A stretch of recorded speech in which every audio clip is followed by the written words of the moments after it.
talking about crypto. You've got a chart in your deck that shows Bitcoin going to 5 million. Now that's slowly. Yeah. So, and then all at once. Yeah. By the way, if you got to 5 million, because we have a grid to show it, it's that gold would be doubled in price. So this is if crypto reaches parity with gold in terms of market cap? Yes. Okay, it's not there already? No, it's only 10% of the value of gold. Wait, what? How much gold is there in the world?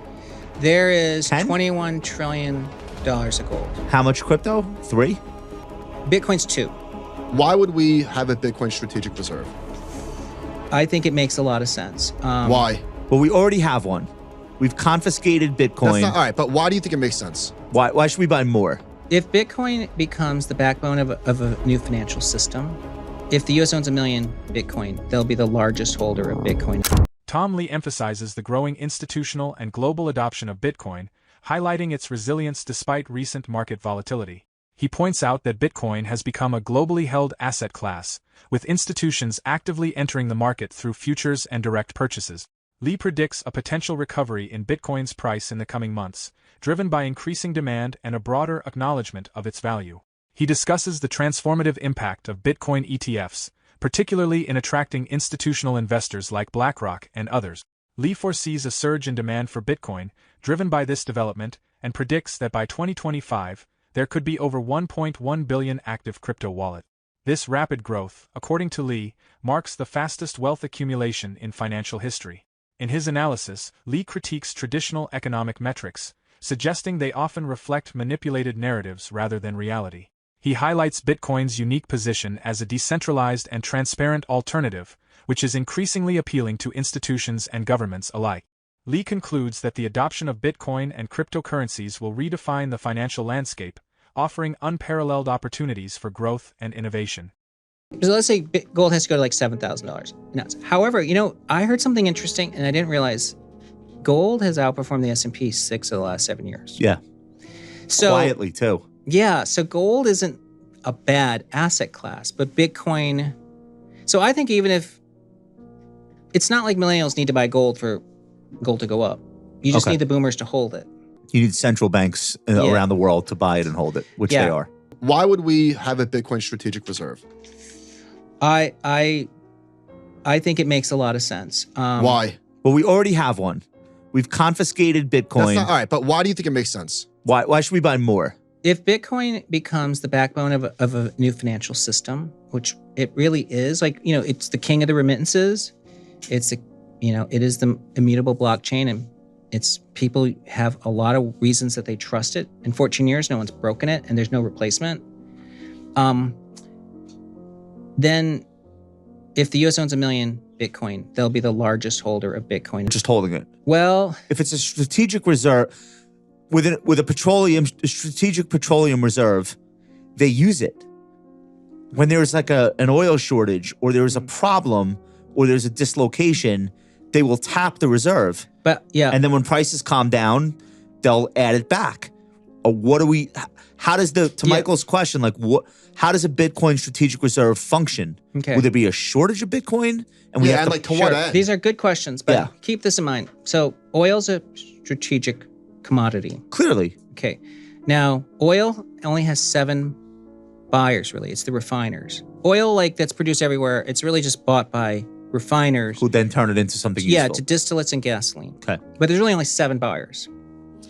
And so if you look at oil, the oil market that's bought for distillate, and then take the total trading volume of oil against that, what do you think the ratio is? I don't know, tiny, right? 400. For every $1 of oil that's bought at a pump, it's traded 400 times on speculation. Wow.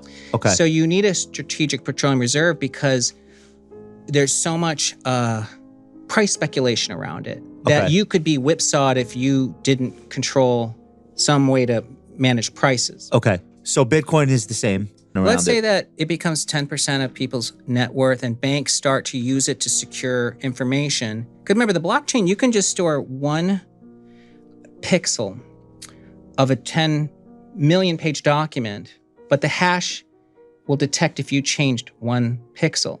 So that's why you're going to use the Bitcoin to secure information, right? Well, that's really valuable.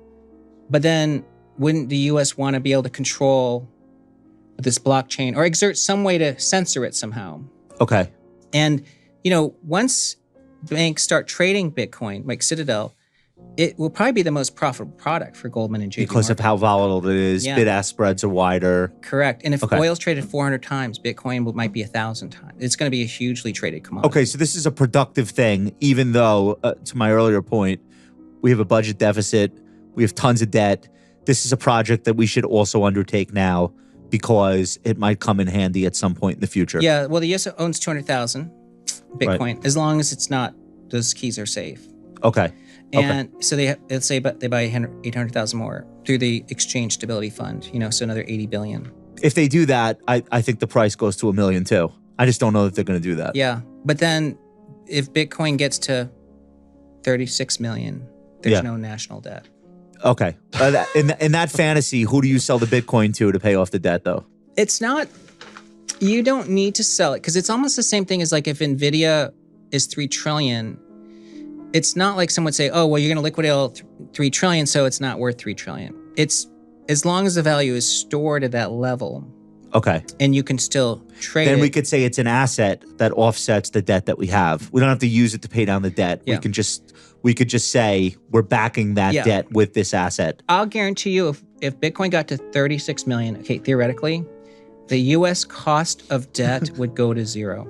Okay. They would have because they have zero net debt. Tom Lee predicts Bitcoin's explosive growth, driven by institutional adoption and Bitcoin ETFs, with over 1.1 billion crypto wallets by 2025. He sees Bitcoin as a key asset in the evolving financial system. He critiques traditional economic metrics, emphasizing Bitcoin's transparency and decentralized appeal. Lee believes its mainstream integration will revolutionize global finance and deliver unmatched growth potential. Something I was thinking about this week, and it's been kind of hard for me to put into writing, is I think this is actually a lot like Brexit. Okay. Like it's a Magxit. Yeah. Because it's sort of like the new administration's trying to recast relationships, which was traditionally like sort of free trade, status. And if I look at Brexit, by the way, the UK stock market did fine. It was one of the biggest buying opportunities of the last 10 years. The summer of 2016. Yeah, and it didn't upend the economy. You didn't have an inflation problem or a growth problem. It was sort of like, the UK got through it. And I'm confident that that's where we are 4 or 5 months from now. Okay. Trump said this last night on TV because Josh and I were saying, what is he trying to accomplish? Last night he said, tariffs are about making America rich again and making America great again. And it's happening, and it will happen rather quickly. There'll be a little disturbance, but we're okay with that. It won't be much. Today he said, I'm not looking at the stock market at all. Totally not looking at the 200-day moving average. Yeah. Do you think that he expected this much of a stock market uproar? Or do you think he didn't think that much about it and just said, I don't really care about that? I think that they thought one of the collateral hits to this would be the stock market. Because if they were like war gaming this and they said, okay, we're going to put these threats on and we want our other countries to take it seriously, they would want the stock market to decline. Yeah. Because if the Dow and the S&P were rallying, they'd be like, no one's taking it seriously. So I think they need the market to do this, but they don't want to cause a stock market induced recession, or stall speed in the economy. And so I think that these indicators like yields falling, probably they wanted, but then they don't really want consumer confidence to fall. They don't want negative jobs report because all of a sudden this risks a recession. And recession dynamic is really dangerous. I mean, I think there's no inflation interpretation in the stock market. It's interpreting this as it's really going to hit growth. Tom Lee highlights Bitcoin's transformative potential, citing its growing adoption by institutions, governments, and investors worldwide. He predicts that Bitcoin's price will experience substantial growth, driven by increasing demand, Bitcoin ETFs, and a global shift toward digital asset. Lee also emphasizes Bitcoin's unique value as an asset class detached from traditional economic manipulations, presenting it as a cornerstone of the future financial ecosystem. With the ongoing development of Bitcoin ETFs and major corporations positioning themselves to embrace cryptocurrency, Lee believes we are on the verge of an unprecedented financial revolution. He urges investors to consider Bitcoin's long-term value as a hedge against economic uncertainty and a gateway to wealth creation. Do you think Bitcoin will maintain its growth trajectory and become the dominant financial asset in the coming years? How do you see Bitcoin ETFs influencing the broader cryptocurrency market? Share your thoughts in the comments.